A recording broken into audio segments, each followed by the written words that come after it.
This is the Altra Olympus 5, the best trail ultra shoe I tested so far. This is the Altra Olympus 6, the most horrible trail shoe I've tested so far. One little adjustment, whole world of a difference. Okay, I know I should tell you, watch the whole video because at the end I review the difference, but I hate it myself. So here's the difference. The heel, or rather what they put on the inside of the heel. This little horrible inlay just gives you blisters. I think that's the only reason they put that in, to give you blisters. Whoever came up with this idea clearly has never run an ultra in bad weather with river crossings where your socks get wet. This is not designed by an ultra runner. It's impossible if you have experience with ultra runs, trail runs, to come up with a thing like this. I asked Altra why they did it, why they ruined the best shoe there was on the market. They said that this will help to keep the shoe better stuck to your heel. There's no problem when you're a road runner because your foot more or less always lands the same, flat. But if you're a trail runner, you do technical trails, you run in the mountain, you run through the mud, you do river crossings, your feet always land in a different way. Sometimes you're a little bit more on the outside, sometimes you're a little bit more on the inside. Your foot is moving around in your shoe. Your heel is moving around in your shoe. In the 5, lovely shoe, it was no problem. The inside here is super flat. So if you slide a little bit with your heel, you kind of slide over this smooth surface.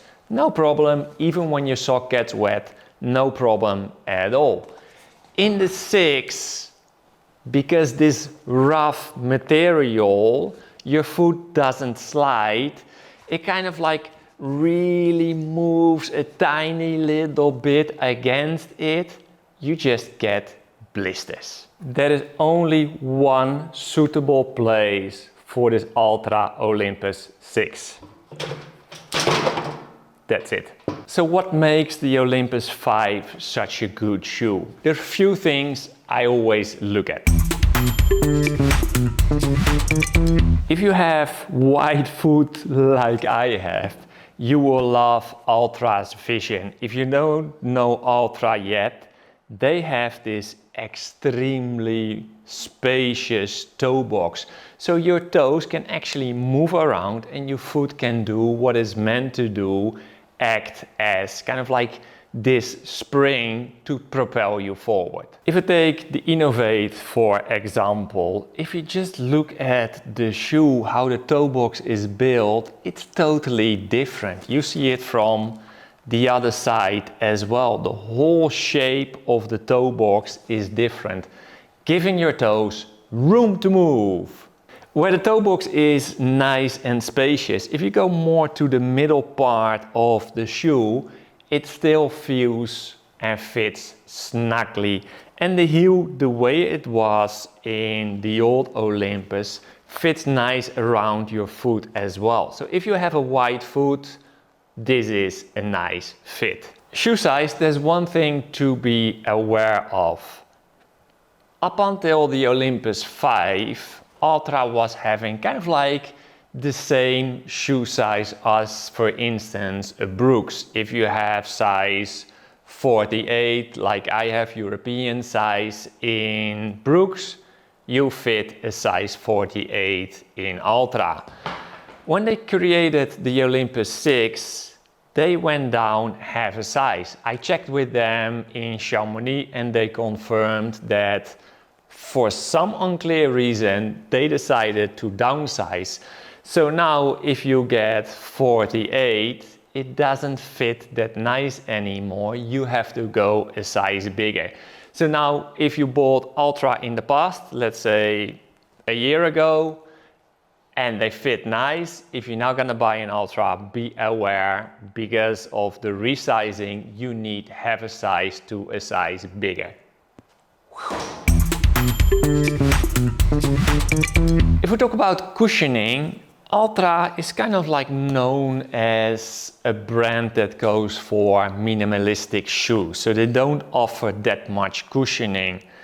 However, the Olympus still has some cushioning. I think it's the perfect middle, at least for me, for my feet, between having a cushioned shoe and having that responsiveness. Like I said, it's mostly our foot that's in charge of bouncing us, propelling us forward.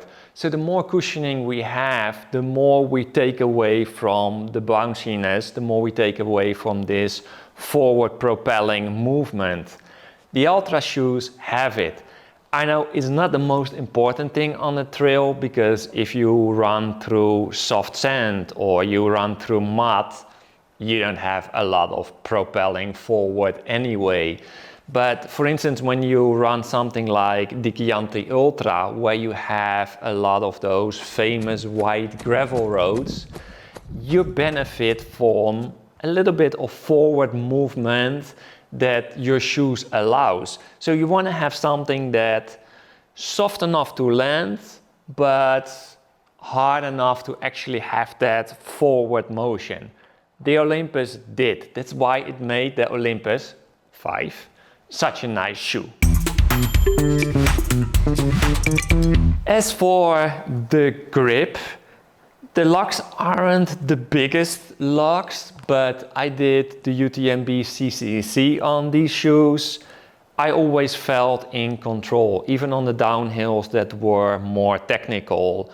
When I was running the Chianti, I switched after 50 kilometers from the Brooks to the Altras. And again, I felt I had enough grip. The only place I was sliding a little bit was when I was running uphill. It was grass, but the grass had become totally mud because so many runners were already in front of me. But there's no shoe so far I have discovered that will give you grip on mud going uphill, unless you get a few spikes underneath it. Here in the Netherlands I run in the mud, but then the trails are flat. That's no problem at all. So gravel, rocks, muddy trails, everything so far I've been throwing these Altras at, and this is my second pair of Olympus 5. They done really nicely. As for durability, this is my first pair of Altra. I done around 550 kilometers on these shoes, and you see that the locks at the back, also on the new pair, the locks are slowly wearing off. But I have to say, for 550 kilometers, okay, the outer heel, you see some damage, but generally it's still fine. I wouldn't run, looking at the cushioning, another 100k Ultra on this, but definitely everything for half marathon. The shoes are fine. Because of the little bit of locks going away, maybe too muddy, not. Everything else for a shoe I done 550 kilometers up. They look really nice. Also, when I look at the mesh up front, you see some little damage, some little holes, but Blackberries do that as well. I think generally these shoes look still nice. These shoes now have around 200 something kilometers on them. They look nice as well. The only thing you see is that on the inside at the heel, that's where you see the first wear and tear. Funny enough, this one with 500 kilometers on it still looks good on the inside on the heel, and the one before that or the one before that, the other shoe looks good as well. So it depends a little bit. I think this is actually a really nice looking shoe for the amount of kilometers I done on it. So as a conclusion, for all the shoes I've seen so far, if Altra would have stayed with the heel the way the Olympus 5 has, this would be, for me at this moment, something really cool is gonna come up. At this moment, this would be the number one. As they changed the heel of the shoe, this is just garbage. It's not usable as an ultra shoe, it's not usable as a trail running shoe. I've seen some images of a new Altra Olympus where they took out this little heel part, so I think they may have had an actually trail runner look at the shoe instead of a shoe designer who thought that this garbage thing was handy. So if they go back to the old style of the Altra, definitely give it a try for all types of terrain you want to run on, for all types of difference or all types of distances you want to run. Nice shoe. Shows again that sometimes you shouldn't improve a shoe. If something is good, just leave it. I know companies want to sell, so they always come with a new type. Maybe just change the colors for the season colors. A good shoe is a good shoe. Don't change a good thing. Thank you! Let's go! Go, go, go!